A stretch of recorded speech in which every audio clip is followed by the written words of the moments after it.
Welcome to everyone. It's a pleasure to host you today in our sets of webinars.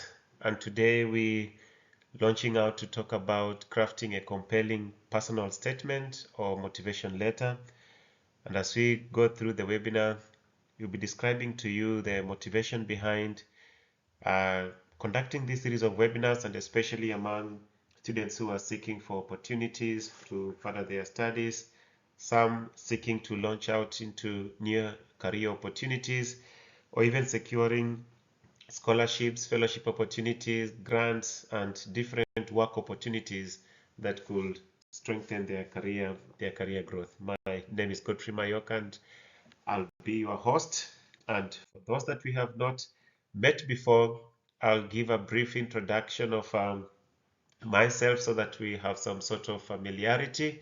And afterwards, I'll give a brief journey towards the conceiving of the idea of having an entity, Pristine Academic Consultancy, that could assist offering some services which, in my opinion, seem to be very critical at the early stages of career for many students and for many other young researchers.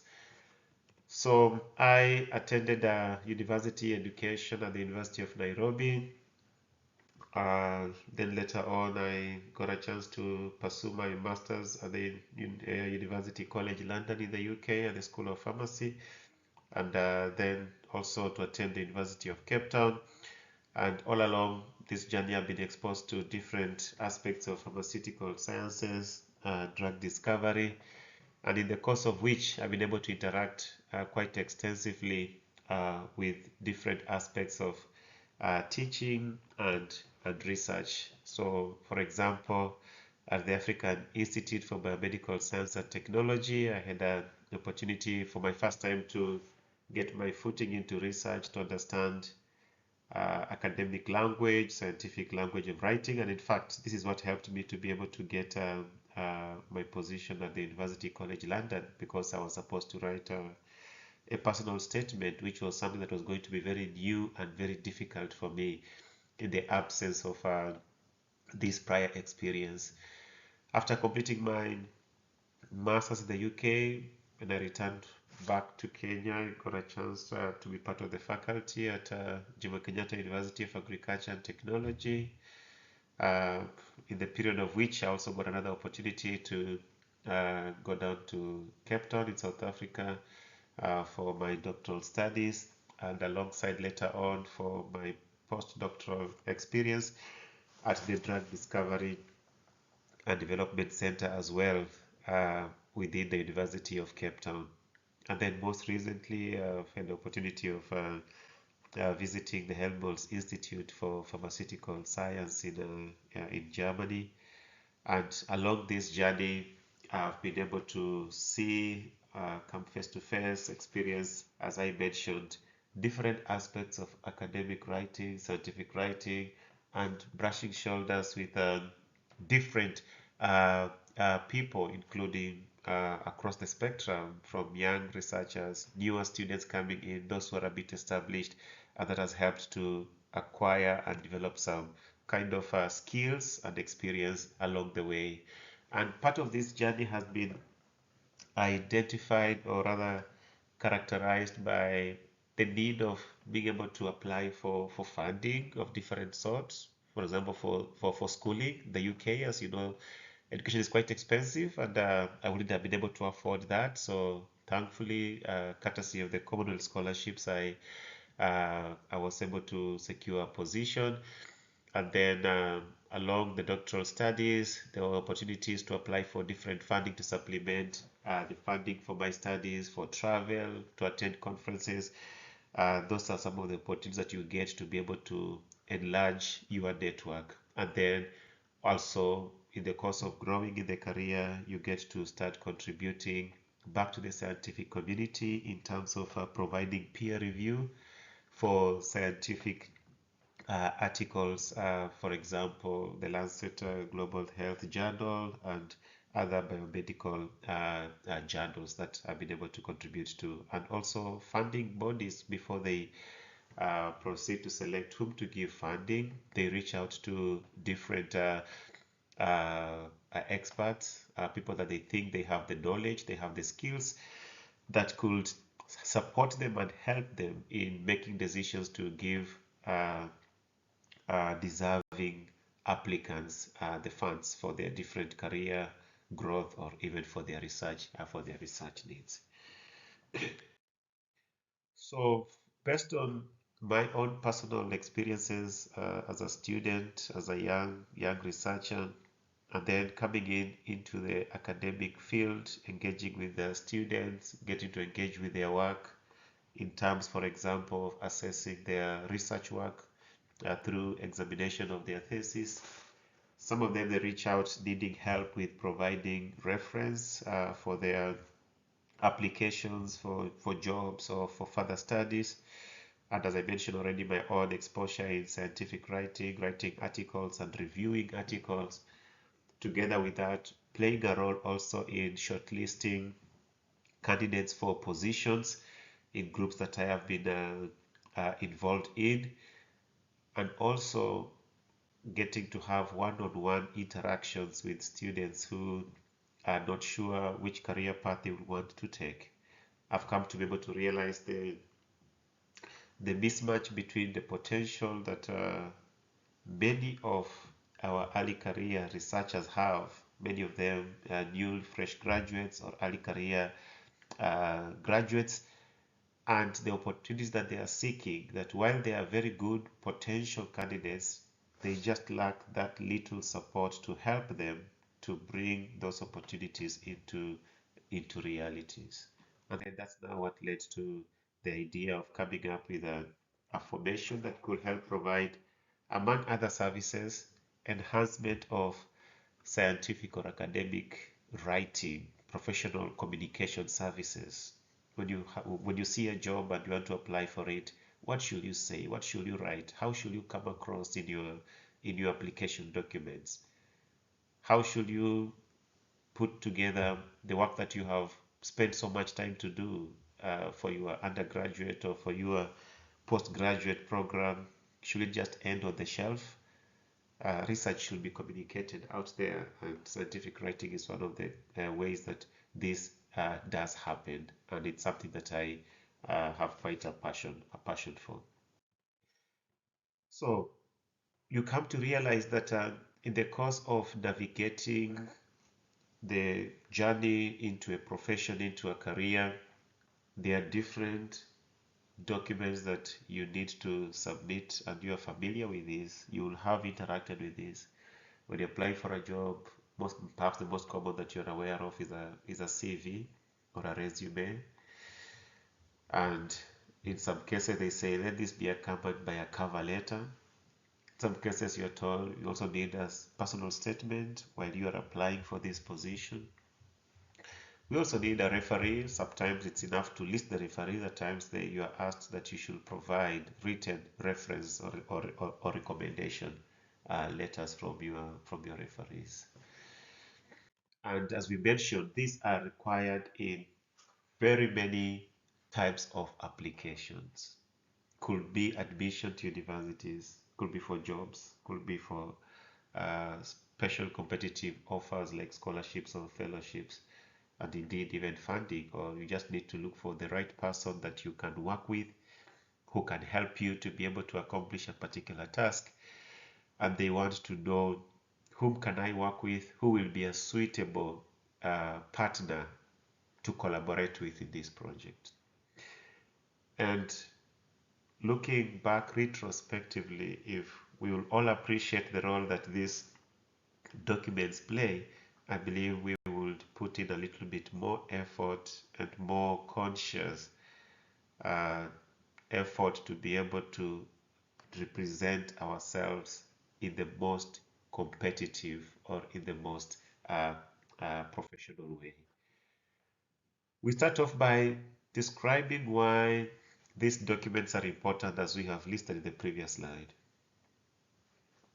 From the onset, let me mention that you should appreciate that many people will get to know about you based on what they read about you, more than those who will get a chance to see you physically or face to face.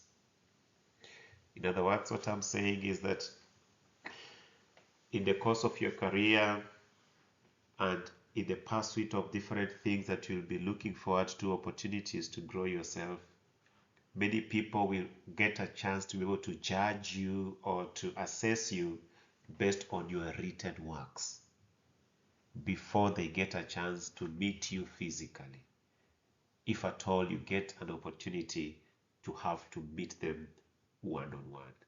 So these documents that we have mentioned, you should look at them as a reflection of who we are. Number one, they are reflecting, or they are giving us a chance to tell ourselves or to speak of ourselves in terms of what are our capabilities, in terms of our qualifications with respect to the opportunity that you will be seeking. In those documents, you have the opportunity to be able to display or to show what are some of your outstanding or your unique potentials. In those very documents, you get an opportunity to display or to reflect what do you envision yourself as becoming or as being or contributing to that particular field that you are working towards or that you are in. Although rarely acknowledged or rarely noted, those very documents, it is through them that we even unconsciously tell about our characters. And therefore it is very important, absolutely important, that we prepare ourselves to be able to give the best reflection that can meet the opportunity that we are seeking to be given. So for this particular webinar, we focus on two of such important documents, a personal statement and the motivational letter. And perhaps, as some of you will have already started thinking at the back of your mind, these two seem quite similar. When do I need which one? What is what? So that's part of the aims for this webinar, that we get to appreciate what are these? What is a personal statement? What is the motivational letter? What is the difference between them, and when do I need to write a personal statement, and when do I need to write a motivational letter? And what should I write in these documents? And I don't think I have anything interesting or anything voluminous to write. If I'm to write, I think after writing 4 sentences, I think I don't have anything more to write. So we're going to learn how can we structure ourselves, lay out a plan, organize the content, and be able to articulate the writing of these documents. And then, as we mentioned, these documents will not be working in isolation, but they will usually be considered alongside other documents, as we have mentioned, for example, the cover letter, the CV, the resume, and the reference or the recommendation letters. So, a personal statement, in very straight and in very brief terms, personal statement, so something talking about you as a person. It's simply a document or a narration that describes your background, your achievements, and your goals. And as we talk about all these things, look at it in the perspective of relevance for the opportunity that you are applying to. On the other hand, a motivational letter, it explains, the document that explains the reasons why you are motivated. Why do you feel that this opportunity is so important, so necessary, so good and appropriate for me? And why am I a fitting and befitting candidate for this opportunity? So as you see, there will be quite a great overlap, perhaps over 90% between these two documents. But the focus on the motivation letter is you want to really put yourself across and say, I'm motivated, and you demonstrate that through the narration that you will provide in the document. So we start off by the personal statement in brief. When you are told to provide a personal statement, what should come in your mind? What are some of the things that you should be able to speak or to talk about? I like always to encourage my students and my mentees that whenever you have any piece of writing, any piece of work, whether scientific or in this case an application, a professional document, divide that task into small little bit pointers or subtitles, and then you flesh it out. You realize that it becomes much easier that way.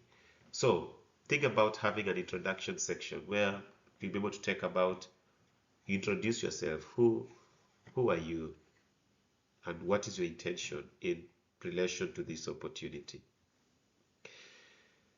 Then bring in the introduction of yourself in terms of the academic and professional background that you are, the opportunities you'll be applying for. If it is job related, you bring about your relevant educational background that you think has prepared you for this opportunity. And then as you move on further, the next section you'll be talking about is, why is this opportunity quite attractive to you, and why do you find it? Why do you think that it is really fitting for your academic background, your professional background, and your aims, your visions, your ambitions for what you like to achieve? And then when you come to the end, wrapping everything, always have a way of bringing the reader back to remember that you are interested in this opportunity, you have the right background academically, professionally, and experience-wise, and that this opportunity aligns with your vision, and that you feel that when this opportunity meets your potential, you can be able to achieve excellence. After highlighting your sections, for example, in this brief format, then you start putting in a little bit more details to it. Let's break down again the background that we said, the education and the professional background. What have you studied? What are some of the aspects in your studies that are aligning with this opportunity that is being presented to you? What have you qualified for? Are you a biotechnologist? Are you a finance something expert? Are you an agricultural researcher, an agricultural engineer? Have you experienced, or have you an interest, or have you learned something about smart energy if it's in the context of climate change, as it is a big topic, for example, in these modern times? Through this, what experience have you gained? Could be through your school time, where you did a project that was relevant, you did some internship, you went for an attachment maybe at a company and a research institution. Maybe there is something that you encountered in the line of your experience of studies, or your internship, or even research, that you came across an idea that stuck with you, and you thought, if I have a chance, I'll want to use it to contribute to this particular field. Bring about that and lay the stage to be able to capture the attention of the person that is seeking to recruit or to offer you this opportunity. In the course of your studies, in the course of your experience, do you have some exceptional achievements that you can be able to mention? Maybe you're applying for an opportunity, as we've given an example, maybe in the research side of energy, for example. Did you volunteer for smart energy piloting or testing of new energy provision in a community? That was work that was championed by maybe an organization that was seeking for youth volunteers, and you volunteered in it.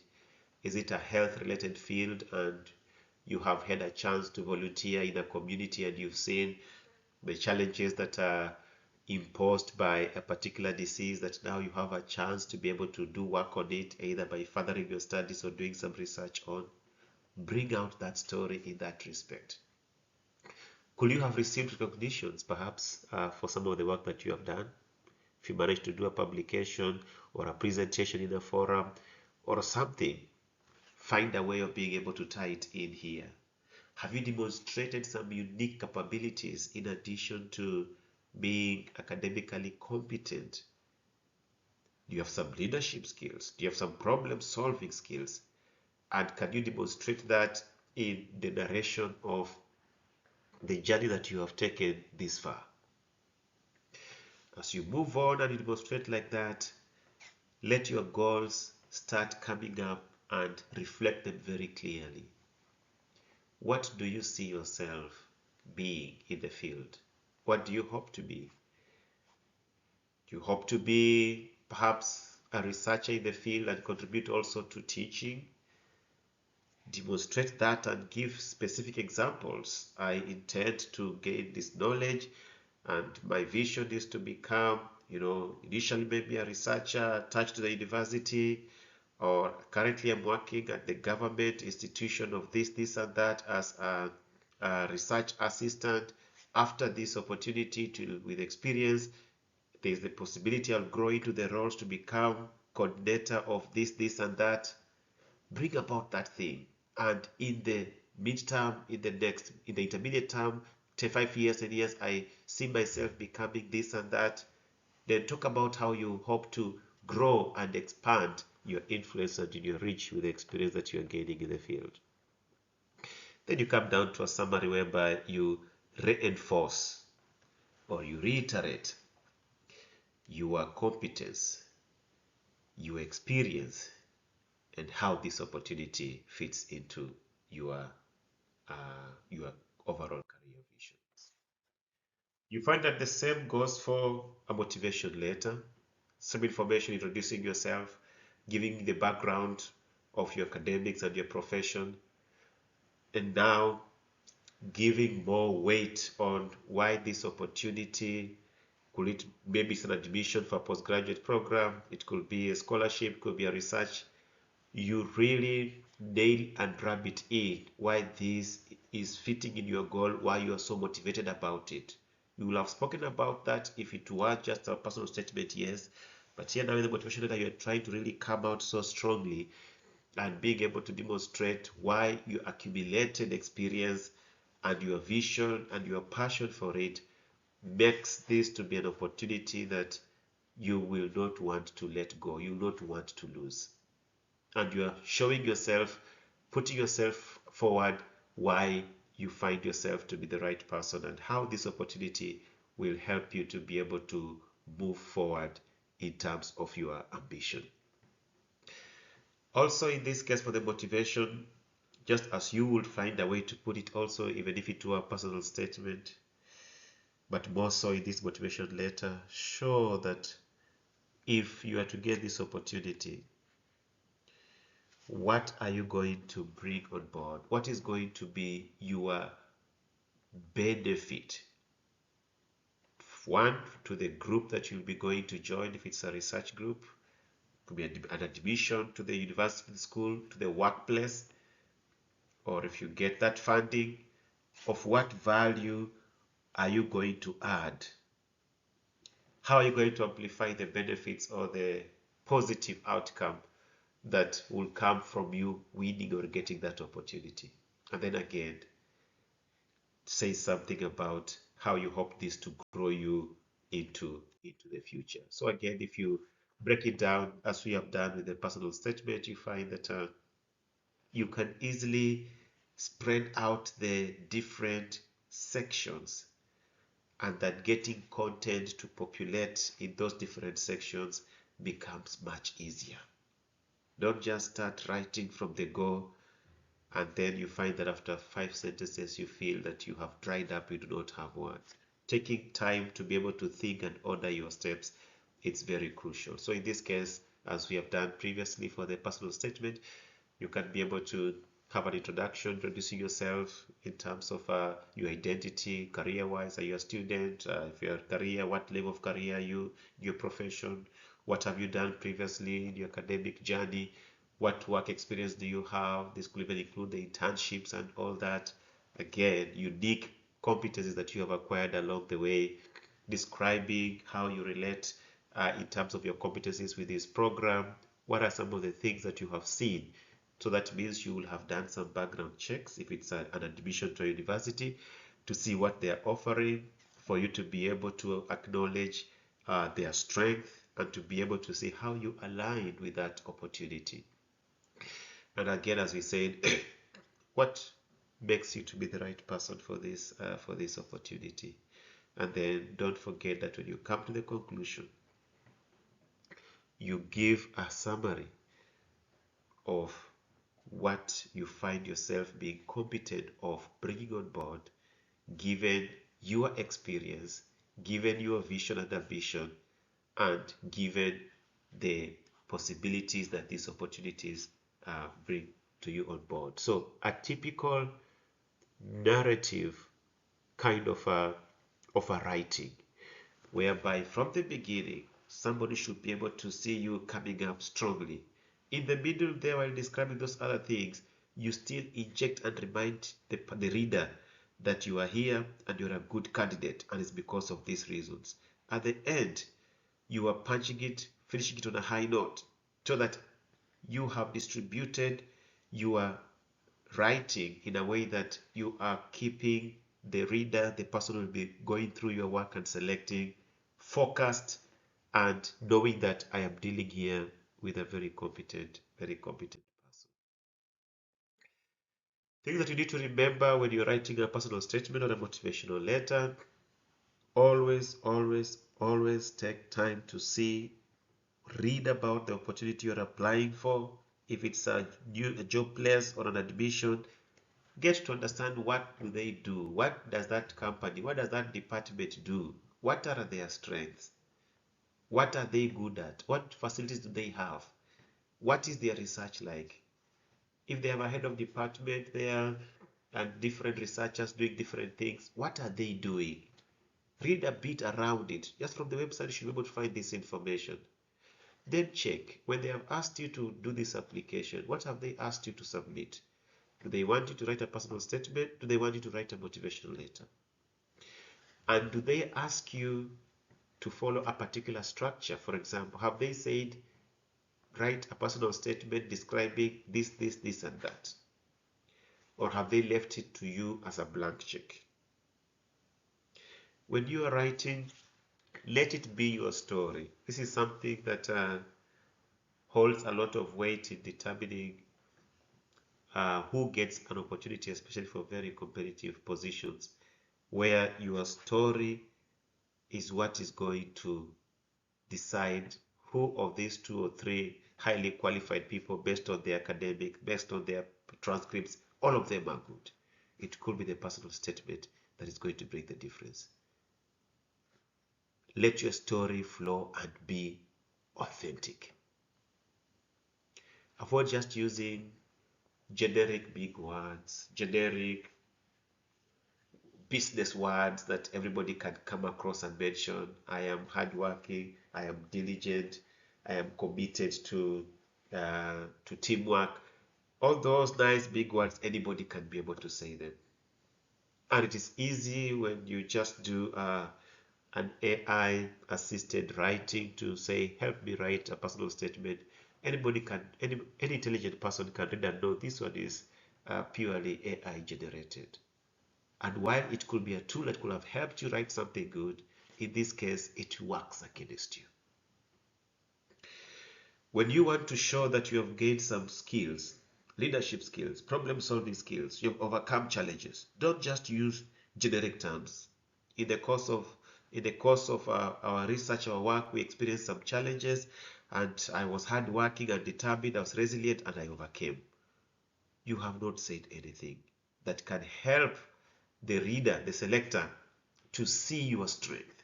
You should be able to mention the challenges. In the course of our research, we encountered challenges involving this, this, and that.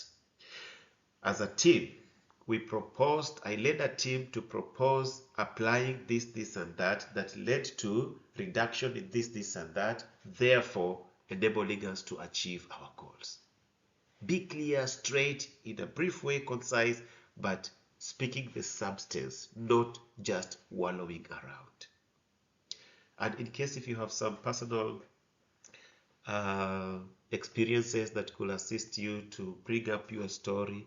For example, some universities, when you are applying for merit-based and also need-based scholarships, for example, they might ask you for a personal history statement. And maybe you had a misfortune, maybe social misfortune, financial misfortune, some maybe had to grow through difficulties, growing up with grandparents or an uncle, maybe in the absence of their parents. Find a way that you can be able to bring up that story and intertwine it so that the feeling of the empathy and the sympathy is blended alongside your competence and your qualifications for the opportunity, so that it is not standing alone as a sad, difficult story or narration without the backing of your professional or academic competence. Keep an eye on the length. Roughly, generally, they should be about a page and a half or so, or as guided by the opportunity that you're applying to. Some can tell you should not be more than 500 or 700 words. Some can say not more than 1,000 words. So have a look at that and let that help you to order your thoughts. And importantly, always proofread. Proofread. Read your document of grammar errors. Read your document of typing errors. Read your document of spelling mistakes. Proofread your document. And of course, it's always good to have an example to something. It helps some of the points to stick a little bit better. And here I'll give an example of a personal statement. We can only handle one, but this will also go for a motivation letter if it were a motivational letter. And in this case, it's a student applying for admission to the University of Nottingham in the UK. They have identified a program in cancer and stem cells research, a postgraduate program. And looking at the requirements, the department asks the students to provide, in addition to their other application documents, a personal statement where they're supposed to show what they have done previously, what has been their experience in terms of studying. So show the reasons why they're applying, and then why are they interested in this particular program, and do they have any work experience, and what are they aspiring. As you can see, these are typical things that we will be looking forward to when you are writing a personal statement. And then here below there it shows for those who have not yet contacted a supervisor, then they have to submit a research proposal just to help the department to know what is the thinking, the mind of this student. That's something for another discussion, another time. So let us assume that we are this student. How do we organize our thoughts? Okay, we'll have a brief introduction. Here we're talking about cancer, stem cells. So I'll assume that our introduction should capture something to do with why we're interested in cancer and stem cells research. Who are we? What's our academic background, professional background? Do we have some work experience in this field? Why are we choosing the University of Nottingham, and specifically the department that we are hoping to study in? And for some places, especially if you are going to apply for a scholarship and it's government sponsored, in many cases you want to show why are you interested in applying to study the UK and what are your future career plans. So as we have discussed before, let us flesh out these ideas that we have when introducing our motivation letter, or in this case our personal statement. It will make sense that we talk something about the cancer burden. What is the problem with cancer? Why is it a challenge? Why are we interested in studying something about cancer? What is the challenge that is making us to come all the way from Africa to want to go and study cancer stem cells in the UK? There should be a gap either in diagnosing or treating the cancers.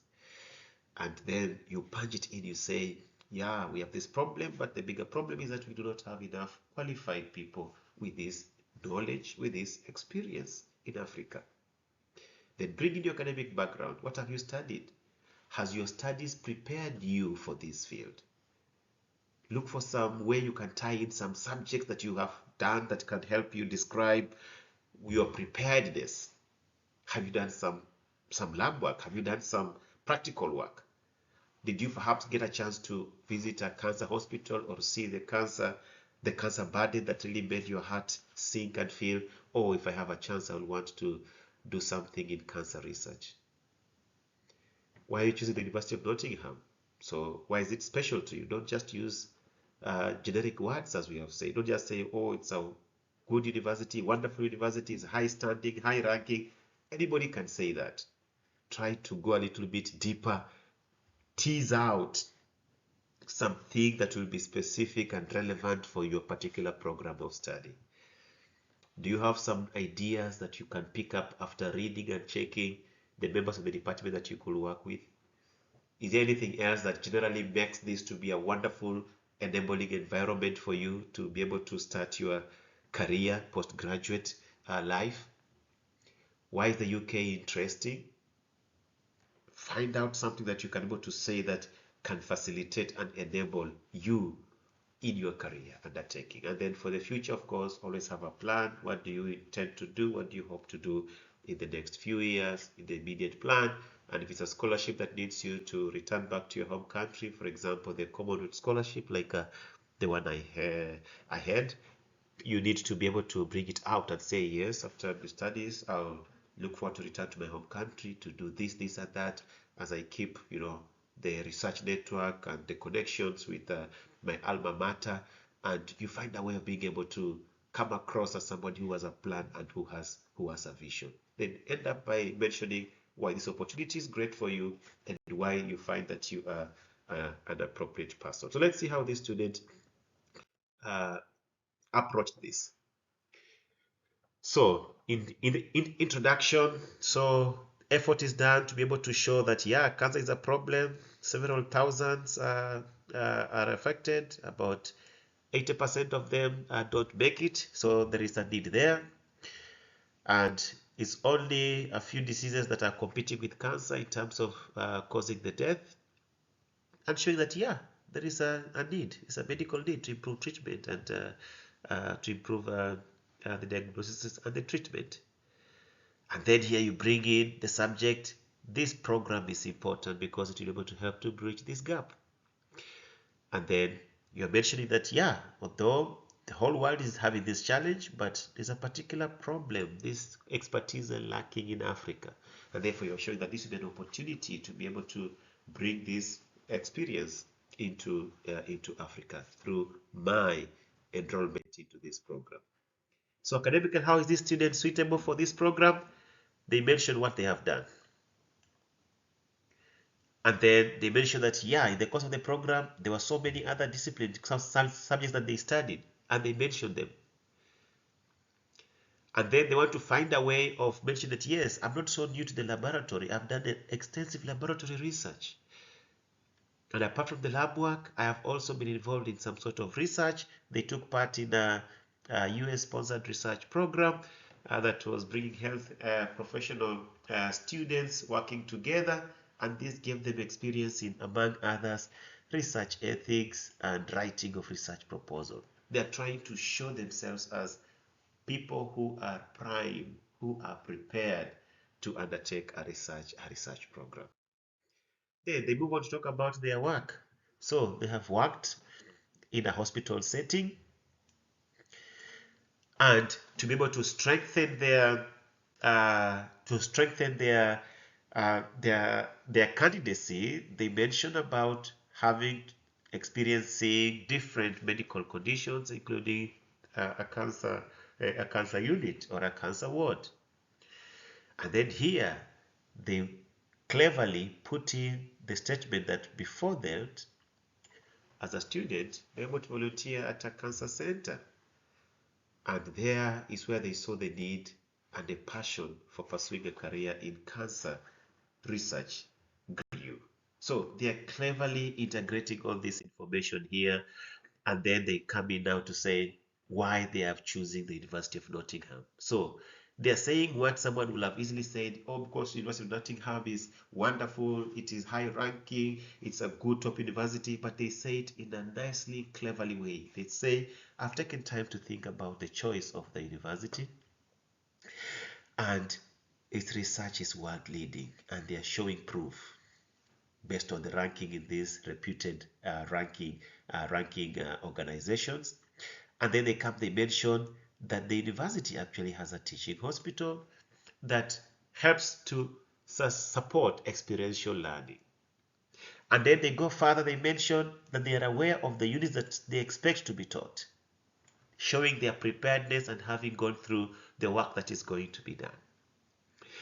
And then they go on to mention that going through the university will help them really to grow their network and to be able to establish and launch their career growth. And then they finish up by mentioning why the UK is a suitable hosting country for their postgraduate program. And they say what someone will have also said simply: UK is wonderful, it speaks English, I studied in English, it will be easier for me, and it's a wonderful, very welcoming country. Anybody can say that, but here they try to bring about a professional side of it. They mention about the long-standing reputation of the UK as being home to very gifted scholars and the interracial kind of population, as well as UK being home to some of the world's largest pharmaceutical companies.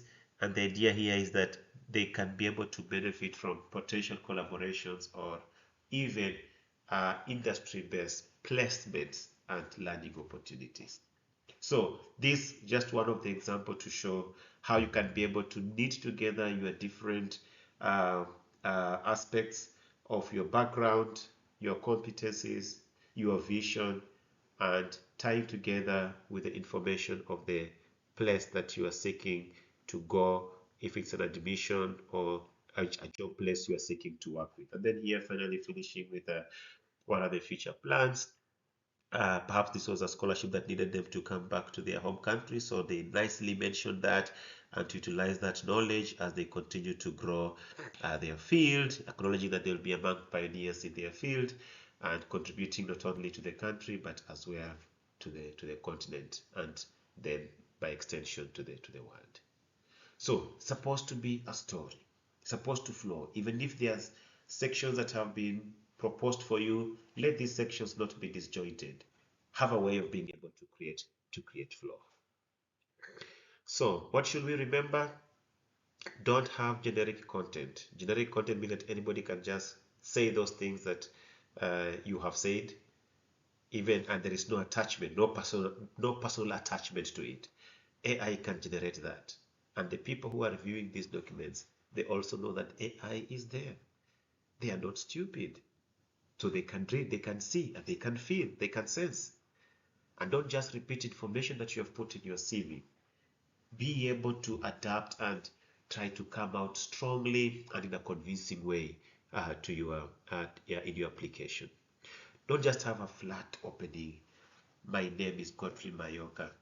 I am a graduate. I'm interested in postgraduate studies. I have come across your advertisement and I'm very interested. No, don't be flat. When you're finishing, don't say, it is because of this that I am interested in this opportunity. No, no, no, no.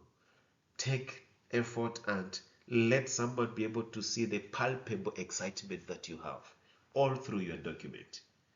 Look at the information that you have given that you need to capture, follow the structure, read again, read your documents of typo errors. It is very embarrassing and very annoying if a reviewer comes across typo errors. It paints a bad picture of you as not being careful. So what should we remember as a take-home message? Get to know, are you required to have a personal statement or a motivation letter? You will have been told in the applications. Ask yourself, did you express yourself adequately for what I'm seeking and my qualifications? Have I tied those pieces of information together? And have I customized this information for the opportunity at hand? Whatever I'm saying in my personal statement, is my CV supporting it? And hopefully, is the recommendation letter, your reference letter, also saying the same thing?